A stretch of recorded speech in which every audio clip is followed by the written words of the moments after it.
저는 우리 오늘 본문의 말씀을 가지고 예수님의 고난이라는 제목으로 오늘 주님의 고난에 대해서 함께 말씀을 은혜 나누는 시간 갖기를 원합니다. 우리 그리스도인에게 있어서 고난은 빼놓을 수 없는 신앙의 요소입니다. 아주 중요한 요소입니다. 왜냐하면요, 고난과 부활과 영광, 곧 영생은 서로 연계된 것이라서요, 이 세 가지 중에 어느 하나가 빠져도 구원에 영광에 이를 수가 없습니다. 자, 고난이 없었으면 예수님의 부활도 당연히 없었을 것이고요, 예수님의 부활이 없이는 우리에게 영생도 있을 수가 없기 때문입니다. 예수 그리스도의 고난과 십자가의 죽음이 없었다면 부활의 영광도 없고 우리의 구원도 없었습니다. 때문에 예수님도 자기 자신이 얼마나 큰 고통을 받을지 알고 계셨으면서도요, 그리고 베드로가 예수님께서 베드로에게 자신이 십자가에 달려 죽어야 될 것을 말씀하시자 베드로가 주여 그럴 수 없나이다 하고 만류하셨을 때 그 베드로를 꾸짖으시고 그 만류에도 불구하고 십자가의 고난의 길로 스스로 받아들이고 나가신 것입니다. 오늘 예배는 고난주간의 수요 저녁 예배 시간입니다. 우리 이 시간에는 예수님이 받으신 고난을 쭉 나누고요, 어떤 고난이었는지 나누고 그 의미도 잠시 동안 나누고 그 고난 안에 우리의 삶이 들어가는 그런 은혜의 시간이 되기를 주님의 이름으로 소망합니다. 자, 먼저 우리가 예수님의 고난을 이야기하기 전에 예수님의 고난이 언제 일어났나 그것부터 한번 살피길 원합니다. 많은 분들이 예수님께서 십자가에 달려 돌아가신 금요일, 그래서 성금요일이라고 그러죠. 이번 주 금요일을 우리가 성금요일이라고 얘기합니다. 왜냐하면 특별히 주님이 십자가에 달려 돌아가신 날이기 때문입니다. 이 금요일날 예수님이 고난을 받으셨다는 것은 일반적으로 다 알고 있는 사실입니다. 그런데 좀 더 자세히 우리가 살펴본다면요, 예수님의 고난의 시작은 금요일이 아닌 목요일 늦은 밤부터 시작되었습니다. 예수님께서 제자들과 함께 마지막 저녁 식사를 마치신 후에 제자들 4명을 데리고 겟세마네 동산에 늘 기도하는 곳에 가서 기도를 하십니다. 자, 그 기도하신 이후에, 기도가 마쳐진 이후에 예수님께서 이제 때가 이렇도다, 우리가 내려가자. 그러고 가실 때 대제사장이 보낸 무리에게 붙잡히시게 됩니다. 그리고 밤새도록 대제사장에게 또 이어서 빌라도, 다시 헤롯, 그리고 다시 빌라도에게 이런 순서로 주무시지도 못하고 끌려다니셨습니다. 자, 2000년 전에 호송차가 있을 리도 없고요, 예수님은 밤새 한잠도 못 주무시고 이 고난에게 여러 곳에 끌려다니셨다는 겁니다. 한마디로 소위 뺑뺑이를 친 겁니다. 그리고 날이 밝자마자 십자가를 지고 언덕으로 오르시고, 그리고 십자가에 오전에 달리기 시작하셨고요. 그리고 연이어 12시가 되자 온 땅에 어둠이 임하게 됩니다. 그리고 오후 3시에 내가 다 이루었다라는 그 말씀을 마치시고 운명하시게 되었습니다. 우리 마가복음, 마태복음, 마가복음, 누가복음을 우리가 공관복음서라고 합니다. 공관복음서라는 것은 하나의 관점을 가지고 바라본 복음서라는 겁니다. 근데 마태, 마가, 누가복음은 또 하나의 특징이 있는데 이 세 복음서는 유대인들을 향한 복음서입니다. 그래서 마태, 마가, 누가의 복음서에는 시간 기록이 유대의 시간으로 기록되어져 있습니다. 유대의 시간은요, 새벽 6시가 0시입니다. 곧 하루의 시작은 새벽 6시에 됩니다. 그래서 6 더하기 마태, 마가, 누가에 나오는 시간 더하기 6을 하면 오늘날 우리가 사용하는 현재 24시간 체계의 시간을 우리가 알 수가 있습니다. 그래서 공관복음서에 예수께서 돌아가실 제9시가 이르렀을 때 예수님이 돌아가셨다는 것은 9 더하기 6 하면 15죠. 15시, 오늘날 오후 3시.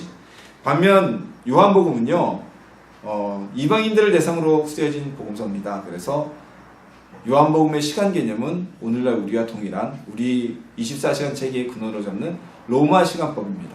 그래서 요한복음에선 12시, 15시 이렇게 현대 시간 개념으로 나오기 때문에 요한복음의 시간 개념은 오늘날 우리의 시간과 똑같다고 생각하시면 됩니다.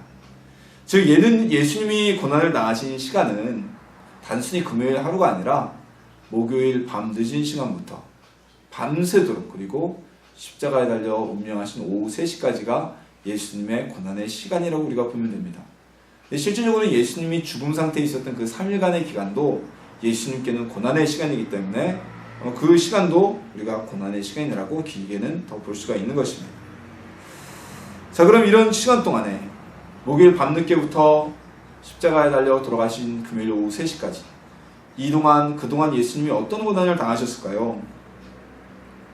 첫 번째로 예수님은 죄인처럼 묶이셨습니다.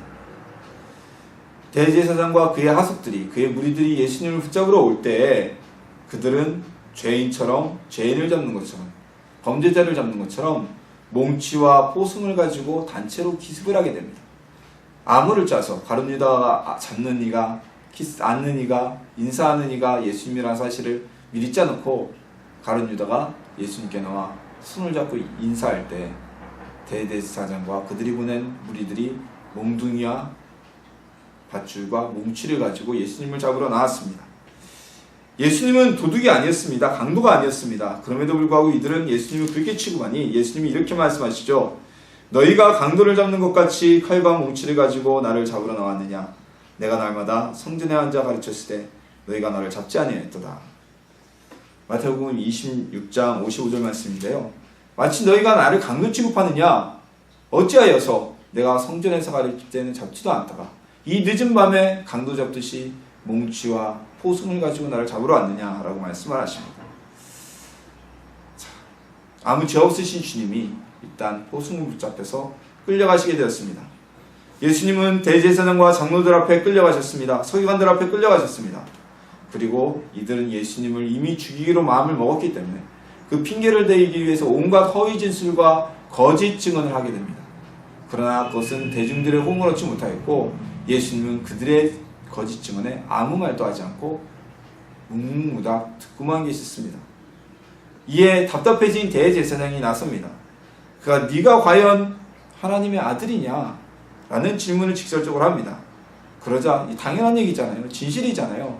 예수님께서 그렇다 내가 말하였도다 라고 말하자 동시에 기다렸다는 듯이 그 자리에 모인 모든 무리가 예수님의 사형을 요구하게 됩니다. 이들은 이미 마음속에 예수님을 죽이기로 결정하였던 사람들이에요. 그래서 그 꼬투리만 잡으려고 하던 찰나에, 일이 안 풀려서 답답하던 찰나에 대제사장이 예수님의 말씀, 하나님의 아들이라는 그 말을 듣자마자 신성모독으로 몰아서 그들 앞에 있는 메시아를, 하나님의 아들을 알아보지 못하고 죽이기로 요구하게 됩니다. 그리고 예수님께서는 그들 앞에서 상당한 모욕을 받게 됩니다. 이들은 예수님의 얼굴에 침을 뱉고요, 눈을 가리고 주먹과 손바닥으로 예수님을 때렸습니다. 그리고는 비꼬듯이 말하면서 내가 선지자 노릇을 한번 해봐라. 누가 너를 때렸니? 라고 예수님을 조롱하며 모욕을 주었습니다. 연이어 헤롯에게 간 예수님은 헤롯 역시 예수님을 광대 취급하면서 예수님이 행한 기적들을 자신의 앞에서 행해보라고 요구를 하게 됩니다. 예수님이 하지 않으시자 예수님을 조롱하고 비난하고 빛난 옷을 입혀서 예수님이 메시아라는 사실을 비웃고 조롱하였습니다. 이 모든 일들 중에 그나마 예수님을 신사적으로 대했던 이는 빌라도밖에 없어요. 참 아이러니컬하죠. 유대인들이 같은 유대인 예수님은 외면하였지만 어찌되었건 빌라도는 신문할 때는 예수님을 신사적으로 대하였습니다. 물론 그가 예수님에 대한 사형 판결을 내리고 가장 큰 역할을 하였지만 신문할 때는 그랬다는 거예요. 자, 그리고 예수님이 어떤 또 고난을 당하셨습니까? 예수님은 채찍에 맞으셨습니다. 오늘 본문 말씀에 보면요, 26절 말씀에 보면 예수는 채찍질하고 십자가에 못 박히게 넘겨주니라. 예수님이 채찍에 맞으셨다는 거예요. 빌라도는 예수님이 죄가 없음을 알고 있었습니다. 그리고 그의 부인을 통해서, 꿈을 통해서 저 사람의 처형받는 것에 당신이 관여하지 말라는 충고를 받고도 결국 백성들이 밀란을 나는 것처럼 시끌시끌하자 그들의 요구에 굴복하여서 예수님을 십자가에 처하는 사형 판결을 내리게 됩니다. 이때 당시 사형 판결은 빌라도만이 내릴 수 있었습니다. 빌라도가 피해가기 위해서 대제사장들에게 너희가 그렇게 얘기하는데 신성모독죄는 너희가 알아서 처리해라. 이건 로마의 법이 아니지 않냐라고 핑계댔지만 제사장 무리들, 서기관 무리들이 우리에게는 사형을 하는 권한이 없도다. 당신이 사형을 하지 않으면, 그리고 이제가 유대인의 왕이라고 얘기했는데 그것을 무마했다면 로마에 살면 결코 좋아하지 않을 것이다 라는 위협을 하게 돼서 예수님을 사형 판결을 내주게 됩니다. 자, 그러자 로마의 군병들이 십자가에 달려 죽을 것이 확정된 예수님에게 끌고 가서 채찍질을 가하게 됩니다. 몇 년 전에 몇 년이 아니고 벌써 한 10년이 됐네요. 제가 대학원 신학대학원 다니던 시절에 보았던 영화니까요. 패션 오브 크라이스트라는 영화가 있었습니다. 아마 한 번씩 다들 보셨을 겁니다. 그 영화에는요, 예수님에 대해서 고난에 대해서 아주 굉장히 극사실주의로 리얼리티하게 표현을 했어요. 거기 보면 채찍이 한번 예수님의 등을 때리고 나갈 때마다 살점이 쭉쭉 떨어지고 등에 고랑이 파지죠. 실질적으로 로마에서 이때 당시 쓰는 채찍은요, 가죽 채찍 끝에 추나 아니면 짐승의 뼈 같은 걸 박아 넣어서요, 한번 몸을 훑고 지나가면 정말 그 영화에서처럼 온몸에 살점이 떨어져 나가는 채찍질이었다고 합니다. 그래서 로마의 법에 의하면 사람에 대한 채찍질은, 죄인에 대한 채찍질은 39대에서 멈추게 되어 있었습니다. 그래서 사도 바울이 그 채찍을 많이 맞았죠. 39대 채찍을 몇 번이나 맞았고, 사도 바울이 고백을 하는데요. 서신서에 보면 40대를 넘지 못하게 되어 있는데, 전해 내려오는 이야기에 의하면 예수님이 맞으신 채찍은 39대를 넘어서 40대를 맞았다고 이렇게 전해지고 있습니다. 당시 형법이었던 39대를 넘긴 거예요. 자, 이는 우리의 질병을 위한, 예수님이 채찍에 맞으신 것은 우리의 병을 위한, 질병을 위한 고난이셨다는 겁니다. 이사야서에 전해져 내려오죠. 명백히 기록되어 있죠. 우리의 고난을 위해서 주님이 십자가에 달리시고 채찍에 맞으셨다. 그래서 우리는 질병이 걸렸을 때 주님께 기도하면 치유받을 수 있고 치료받을 수 있고 질병으로부터 예방을 받을 수가 있는 겁니다. 자, 예수님은 채찍에 맞은 것만으로도 굉장히 힘드셨을 거예요. 이때 당시 이 채찍을 39대나 40대 된 채찍을 맞은 사람은 거의 널브러져서 움직이지도 못하겠다고 그랬는데, 거기서 끝나지 않았습니다. 오늘 본문의 말씀에 보면 예수님은 이때 당시 로마의 법으로 죽는 사형의 판결은요, 유대인들은 예수님을 고발하기를 자신들의 하나님의 아들이라고 얘기했다는 신성모독죄로 자신들은 판결을 내렸고요. 이때 빌라도가 예수님을 죽이는 사형의 근거는 로마의 법에는 신성모독이라는 법이 없어요. 그래서 예수님을 유대인의 왕, 곧 반역자로 몰아서 빌라도는 사형 판결을 내린 겁니다. 그런데 로마의 군병들이 예수님을 조롱합니다. 홍포를 씌우고, 홍포는 무엇입니까? 붉은색의 천인데요, 굉장히 가치가 있는 천이기 때문에 이 붉은 천은 지휘관이나 군대의 지휘관이나 아니면 왕족만이 입을 수 있었던 망토, 상징이라고 합니다. 이 망토 있죠? 슈퍼맨이 맨 것 같은 그런 망토, 그 상징이라고 합니다. 그리고 금뿔을 입히고, 좋은 옷은 아니었겠죠, 분명히. 그리고 갈대로 지휘봉, 왕의 지휘봉을 주고 왕관 대신에 가시덤불로 엮은 면류관을, 가시면류관을 예수님의 머리에 씌웠습니다. 유대인의 왕, 로마 군병들이 조롱하는 겁니다. 네가 유대인의 왕이냐? 그래, 우리가 왕 지켜줄게. 이 홍보 있고, 자, 왕관이 필요해? 알았어. 가시면류관으로 쓰고, 야, 갈대 들어. 네가 왕이니까. 그리고 그 앞에서 오늘 본문 말씀을 보면 무릎을 꿇고 희롱하였다. 그리고 침을 뱉고 갈대를 빼앗아 그의 머리를 쳤다라고 기록되어 있습니다.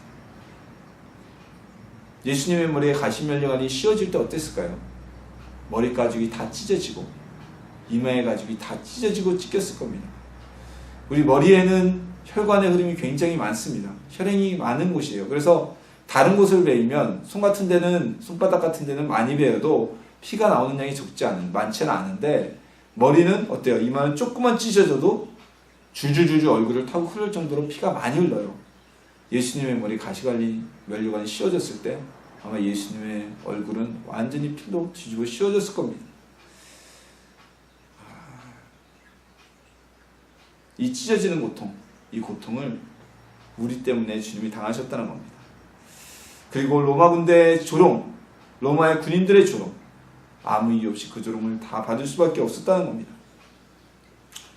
그 다음으로 예수님이 어떤 고통을 당하셨습니까? 바로 십자가를 지고 가시면서 많은 모욕을 듣게 되었습니다.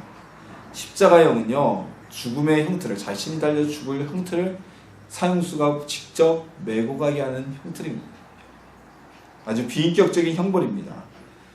베트남전에서 포로가 되었던 미군들이 가장 괴로웠던 게 무엇이냐면요, 그때 당시 월맹군이나 베트콩들이 포로가 된 이들에게 땅을 파게 만든다고 합니다. 땅에 구멍을 파게 만든다고 해요, 구덩이. 그 구덩이 무슨 구덩이냐면 자기가 묻힐 무덤을 파게 만드는 겁니다. 그것이 심리적으로 가장 큰 어려움이었고 데미지를 입었다고, 충격을 입었다고 증언하고 있습니다. 이 십자가의 영은 똑같은, 내가 매달려 죽어야 될 그 형틀을 내가 지고 올라가야 되는 아주 비인격적이고 사람에게 큰 고난을 주는, 심리적인 방황까지 주는 그러한 형벌이었습니다. 거기다 이 십자가의 무게 자체가 굉장하였다고 기록되어져 있습니다. 오늘날에도 십자가 대인진 한다고 이렇게 퍼포먼스를 하는 분들이 계신데, 그분들의 십자가를 보면 전부 다 뒤에 바퀴가 달려 있어요. 그렇죠? 그리고 나무 자체도 그렇게 무거운 나무가 아니에요. 베니다판을 쓰시거나 그런데 예수님이 달리신 십자가는 통나무입니다. 통나무에 바퀴 같은 건 상상도 할 수 없습니다. 왜요? 이거 지고 가지고 올라가는 것도 형벌이기 때문에 어떤 사람들은 이 십자가의 무게가 70kg에 육박했다고 이야기하는 사람들도 있습니다. 그 정도로 무거운 통나무를 예수님은 지고 올라가셨어야 합니다. 밤새 한숨도 못 주무셨죠. 채찍질로 등허리는 엉망이 되었죠.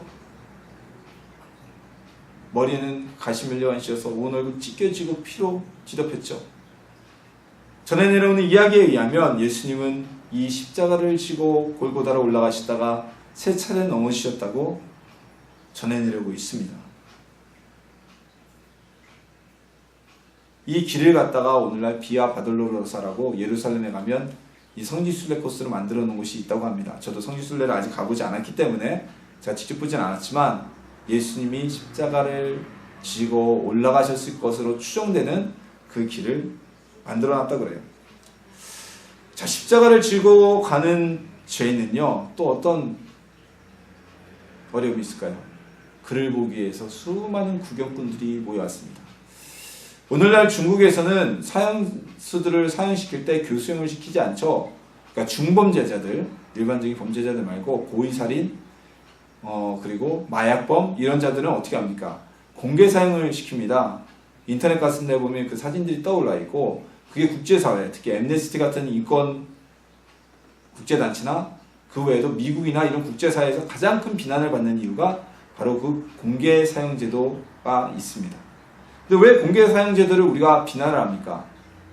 한 사람의 생명이 끝나가는 그 장면, 많은 사람들이 구경거리로 제공하고요, 그 사람의 마지막 남은 최후의 인권마저도, 자존심마저도 짓밟아버리는, 몸도 죽이고 수치심 속에 죽음을 맞게 하는 사형제도이기 때문에 많은 나라에서 시행하지도 않고 중국의 행위를 비난하는 겁니다. 근데 예수님의 이 십자가형은 공개 처형이었어요. 십자가를 지고 올라가는 동안 수많은 구경꾼들이 예수님 주변에 모였습니다. 그들이 좋은 말을 했을까요? 예수님께 응원을 했을까요? 이 직전의 모습을 보면 많은 사람들이 빌라도 앞에서 바라바를 내어달라고 소리 질렀습니다.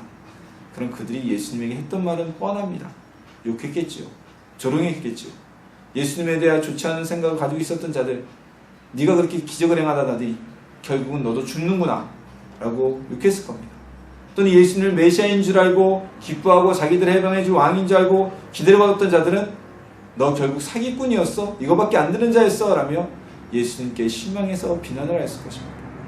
예수님이 십자가를 지고 골고다까지 올라가시는 그 길은 예수님의 인격적인 모욕과 수치를 당하는 장소였다는 겁니다. 온갖 욕설과 비난들을 들어야 했던 장소가 되었습니다. 또 다음으로 예수님은 골고다에 올라가신 뒤에 손과 발에 못이 박히게 되었습니다. 이 십자가의 잔인성은요, 즉사가 아니라 그곳에 달린 사형수가 온갖 모든 고통을 다 느끼고 천천히 탈수 증세로 죽어가는, 죽음에 이르게 하는 형벌이었습니다. 그래서 이 십자가형을 달린 사람은 많게는 72시간까지도 죽지 않고 남은 사람들이 있었다고 하는 역사의 기록이 있어요. 그러다 보면 까마귀가 와서 산채로 눈을 쪼아먹었다는 기록들도 남아있고요.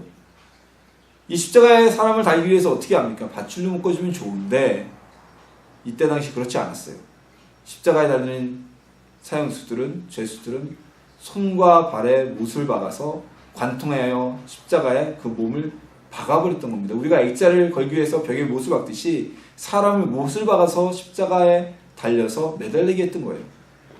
얼마나 고통스러웠을까요? 온몸이 무게가 손과 발에 박힌 못으로 쏠리니까 온 손과 발이 찢어지는 고통을 느끼게 되었을 겁니다. 자, 예수님의 두 손바닥이 아닙니다.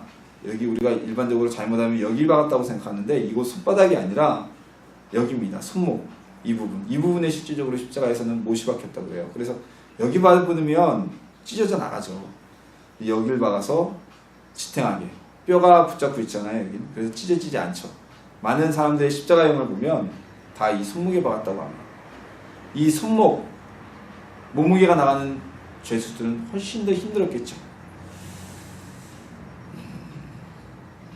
예수님은 손에 발에 못이 박힌 것 자체는 어떻게 보면 순간의 아픔으로 끝날 수도 있습니다. 저도 못을 밟아본 적이 있는데 쑥 들어온 후에는 사실 크게 아픔이 없을 수도 있어요. 근데 문제는 이 손과 발에 못 박힘으로 자신의 모든 몸무게를 지탱해야 된다는 것. 얼마나 아팠을까요? 저는 상상만 해도 지금 머리가 쭈삣쭈삣하는 것 같습니다. 주님은 우리를 위해서 십자가에 손과 발에 못을 박히는 고통을 겪으셨던 겁니다. 예수님께 또 하나의 고통이 있습니다. 우리가 보는 예수님의 십자가 사건의 모든 그림들과 또는 조각품들의 예수님은 속옷을 입고 계세요. 그렇죠? 팬티셔츠로 천을 이렇게 둘로 갈려가지고 가리고 있어요. 근데 당시들의 역사적 사료들의 십자가형에 대한 사료들과 기록들을 보면요, 죄인은 완전히 홀라당 발가벗겨져서 십자가에 매달렸다고 합니다. 처형되었다고 합니다. 그래서 많은 사람들, 그곳에 지나는 남녀노소의 많은 사람들에게 인간으로서의 가장 부끄러운 모습을 보여주고 수치심 속에 죽어가게 만들었다는 거예요. 예수님이라고 달았을 거라고 생각되지 않습니다. 오히려 예수님의 형벌이 더 가중했어요. 그러면 왜 속옷을 우리가 가렸을까? 그럼 우리가 성화를 그리면서 어떻게 예수님의 하체를 그릴 수는 없잖아요. 생식기 부분을 그릴 수는 없으니까 그냥 두루뭉실하게 타협을 한 거죠. 그 외에도 예수님이 십자가에 달리셨다는 사실이 중요하기 때문에. 그러나 예수님은 마지막으로 십자가에 달리셔서 그 온몸의 모든 것을 다 드러내시고 사람들 앞에 수치를 당하게 되셨던 것입니다. 자, 그리고 성경에 보면 예수님이 십자가에 달려 돌아가시고 계신데 그 밑에서 군병들이 예수님의 속옷을 제비 뽑아서 나누고 있었습니다. 죽어가는 이 앞에서 그 옷을 나누는 이런 몰지각한 행위가 어디 있습니까? 깔깔깔 웃어가면서 재산 챙기겠다. 그리고 요한복음 19장 30절을 보면요, 예수님께 신포도주를 갖다가 주는 모습이 나옵니다. 자, 우리가 이걸 잘못 생각하면요, 그 사람이 예수님을 생각해서 예수님이 목마르시다고 하니까 신포도주를 갖다 줬구나 라고 생각할 수 있는데 실상은 그게 아닙니다. 이 신포도주는 목을 더 마르게 하는, 탈수 증세를 더 심하게 하는, 어떻게 보면 고통의 도구였어요. 예수님이 목마르다고 하시니까 이들이 예수님께 신포도주를 맛보게 해서 더 목마름이 크도록 만들기 하기 위한 행동을 하였던 겁니다. 잔인하죠. 탈수 증세로 물이 빠져서 죽어가는 십자가 형벌인데 그곳에 달린 사형수에게 마지막 자비로 물을 주기는커녕 오히려 더 목마르게 하기 위해서 신포도주를 갖다 주는 이런 잔인함. 예수님은 이런 잔인함을 다 몸소 당하셨습니다. 자, 그리고 마지막으로 예수님이 어떤 고난을 당하십니까? 예수님이 돌아가시자 예수님이 정말 돌아가셨는지 확인하기 위해서 한 병사가 옆구리에 창을 푹 쑤십니다. 그래서 예수님의 심장에 있던 물과 피까지 다 쏟아져 내렸다고 오늘 성경은 우리에게 알려주고 있습니다. 왜 이런 행위를 했을까요? 복음서에 보면요, 예수님과 함께 좌우에 매달렸던 그 강도들은 예수님이 돌아가신 이후에도 죽지 않았어요. 근데 다음 날이 무슨 날입니까? 다음 날이 바로 안식일이었습니다. 그래서 안식일 날 시체를 십자가에 걷어두는 건 유대인의 율례에 옳은 일이 아니었어요. 그래서 이 유대인들이 로마 총독 빌라도에게 부탁을 해서 좌우의 사형수도 빨리 죽을 수 있도록 조처를 취해달라고 합니다.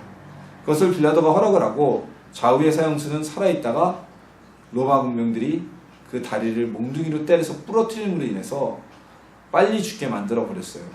근데 예수님이 이미 돌아가셨잖아요. 이 십자가형이 보통 12시간 이상 24시간까지 십자가에 매달려서 있다가 죽게 되는 형벌입니다. 근데 예수님은 십자가 형벌을 받는 것 치고는 굉장히 빨리 운명하신 편이라 그래요. 그러자 예수님이 돌아가셨으니까 진짜 돌아가셨는지 의아해해서 옆구리를 창으로 찔렀다는 겁니다. 자, 예수님이 마지막 남아있던 심장의 피와 몸 안에 있는 물까지 쏟으셨습니다. 왜? 무엇 때문에? 우리의 허물 때문이라고 성경은 우리에게 말하고 있습니다. 예수님은 우리의 허물을 위해서 심장에 있는 그 피까지도, 심장에 있는 그 마지막 몸 안에 있는, 심장이 아니라 몸 안에 있는 체까지도 다 쏟아내시는 고난과 고통을 당하셨던 겁니다. 우리 예수님은 이와 같이 우리를 위해서 하룻밤 사이에 채 20시간이 되지도 않는 시간 가운데 이런 수많은 극심한 고통을 당하셨습니다. 현대인이라도 누구라도 이런 고문과 고난을 당하면 살아남지 못했을 거예요. 자, 이 고난은 예수님이 죄인이라서 받은 것이 아닙니다. 나를 위해서, 우리의 이웃을 위해서, 우리 모든 인류를 위해서 우리의 죄 때문에 예수님이 대신 당하신 고난입니다. 예수님은요, 바라바와 맞바뀌었어요. 이 바라바는 사람을 해한 강도였어요. 이 강도보다도 못한 존재로 예수님이 취급받았다는 겁니다. 그 이유는 그 강도보다도 못한 우리의 죄 때문에, 우리를 구원하시기 위해서, 우리를 살리시기 위해서 주님은 십자가에 달리시고 그 전에 이미 수많은 고난을 당하셨다는 겁니다. 우리 고난에 감사하는 저나 여러분이 되기를 원합니다. 주님의 이 고난에 감사하는, 다른 고난이 아니고 예수님의 나를 위한 이 고난에 감사하는 저나 여러분 되시기를 원합니다. 예수님은 그냥 십자가에 그냥 딱 달려 돌아가신 게 아니에요. 그 전에 수없이 많은 고난과 고통과 조롱을 당하셨던 겁니다. 또 아울러서 우리는 우리에게 조금의 고난이 온다고 해서 주님 앞에 불평하지 맙시다. 예수님이 이런 고난을 우리를 위해 당하셨는데 우리가 고난을 당해봐야 예수님 같은 고난을 당하는 게 아니잖아요. 불평하지 말고 감사하는 저나 여러분이 되시길 원하고요. 우리의 고난이 예수님의 고난에 비하면 조족지혈이죠. 세 발의 피란 말입니다. 그런 고난 속에 있으면서 주님의 고난은 생각지 않고 불평하지 않는 우리가 되기를 소망합니다. 그리고 주님의 이 고난이 겟세마네 동산에서 붙잡혀 가시고 사람들로부터 조롱당하시고 뺨 맞으시고 주먹으로 맞고 머리에 가시면류관 쓰시고 손가락에 못이 박히시고 십자가에 달려서 마지막 운명하신 이후에도 피와 물을 쏟으셨던 주님의 이 고난이 우리 삶의 고난을 면제시켰음을 기억하길 원합니다. 주님이 채찍을 맞으심으로 우리가 나음을 입었고, 오늘 묵상 말씀으로, 묵도 말씀으로 제가 전했잖아요. 다시 한번 제가 읽어볼까요? 이사야서 53장 4절 말씀입니다. 그는 실로 우리 실고를 지고 우리의 슬픔을 당하였거든 우리는 생각하기를 그는 징벌을 받아 하나님께 맞으며 고난을 당한다 하였노라. 이것이 무엇입니까? 유대인들의 생각이었어요. 그가 찔림은 우리의 허물 때문이요, 예수님이 창에 찔림은 우리의 허물 때문이고요, 그가 상함은 우리의 죄악 때문이라. 예수님이 가시면류관을 쓰시고 채찍에 맞으시고 십자가에 달리신 것은 우리의 죄악 때문이고요, 그가 징계를 받음으로 우리가 평화를 누리고, 예수님이 고난을 당함으로 이런 형벌을 받음으로 우리가 평화를 누리게 되었고, 누구와의 평화? 이것은 하나님과의 평화를 얘기할 수도 있고요, 우리 사이의 평화를 얘기할 수도 있습니다. 그가 채찍에 맞음으로 우리는 나음을 받았도다. 예수님이 채찍에 맞으심으로, 그 40대의 채찍 때문에 우리가 질병으로부터 치유함 받을 수 있고 질병으로부터 예방받을 수 있다는 겁니다. 우리는 나와 양 같아서 그릇 행하여 각기 제 길로 갔거늘 여호와께서는 우리 모두의 죄악을 그에게 담당시키셨다. 우리 때문에 주님이 돌아가셨다는 사실을 명백히 우리에게 알리고 있습니다. 우리 주님의 고난이 우리의 삶 가운데서 고난을 면제하는 것을 믿는 저나 여러분이 되기를 합니다. 믿음대로 하나님이 역사하실 줄 믿습니다. 그리고 예수님의 이 고난이 나를 위한 고난인 것을 다시 묵상하고 주님의 고난에 감사하며 나의 조금의 약함으로 인하여서 오는 고난에 불평하지 아니하며 2000년 전에 있었던 이 십자가의 사건이 오늘날 날마다 회개하며 주님 앞에 나갈 때 우리의 마음속에 있는 살아있는 사역권이 되어서 주님을 만나며 죄사함을 받으며 더 나아가 하나님께서 주시는 축복과 은혜를 받아들이는 저와 여러분 되기를 주님의 이름으로 축원합니다.